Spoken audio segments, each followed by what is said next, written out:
Les caractéristiques des enseignants qui réussissent. Les concepts d'école et d'enseignants sont presque aussi anciens que l'histoire de l'humanité. L'éducation qui a commencé dans la famille s'est poursuivie dans les écoles et par conséquent, le niveau de bien-être des sociétés a augmenté grâce aux individus éduqués. Al-Farabi, Avicenne et de nombreux autres érudits qui ont discuté de la philosophie grecque antique ont déclaré que le rôle de l'enseignant dans l'éducation est très précieux. Ces érudits ont déclaré que ce sont les enseignants qui peuvent seulement faire mémoriser des informations à l'élève, tout comme ils peuvent élargir son horizon. Il y a des enseignants qui peuvent gaspiller des enfants qui ont autant de valeur qu'une énorme charge de diamants, tout comme il y a des enseignants qui peuvent traiter un petit bijou et le rendre très précieux. Peu importe vos connaissances, si vous ne pouvez pas vous mettre au niveau de l'enfant, vous ne pourrez pas lui transmettre vos connaissances. L'essentiel est qu'un enseignant talentueux ne donne pas ses connaissances, mais qu'il fasse réfléchir l'élève. Un enfant qui apprend à pêcher n'aura pas besoin d'acheter du poisson à quelqu'un d'autre. Une des méthodes qui permettra à l'élève de réfléchir est la méthode du brainstorming. Je crois que les enseignants qui réussissent utilisent fréquemment cette méthode. Vous donnez un sujet et vous demandez aux enfants de générer des idées sur ce sujet. Y a-t-il une meilleure façon de faire un exercice de réflexion à une personne que celle-ci ?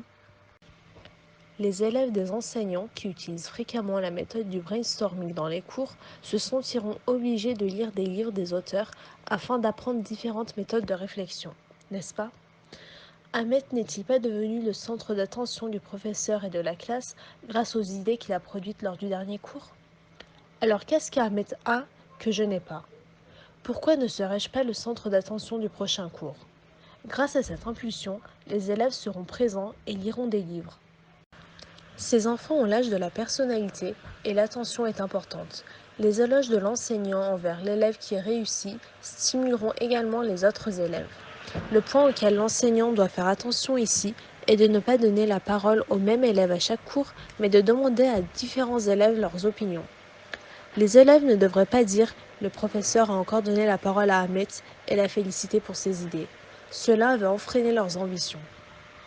Pendant ce temps, l'enseignant devra s'entraîner pour être en mesure d'examiner la logique des idées des élèves.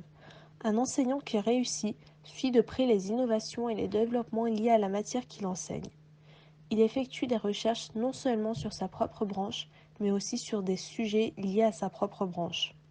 En outre, l'enseignant qui parvient toujours à rester élève en suivant des travaux liés à l'éducation réussit. Si l'enseignant a fait ce que j'ai dit, mais qu'il n'y a aucune amélioration chez deux des élèves, peut-être que le problème ne vient pas de l'élève, mais de sa famille. Pour cette raison, il est important que l'enseignant soit en contact avec tous les parents et qu'il ait des informations sur leur situation sociale, économique, etc. Il ne faut pas oublier que les enseignants sont les flambeaux brillants de ce monde.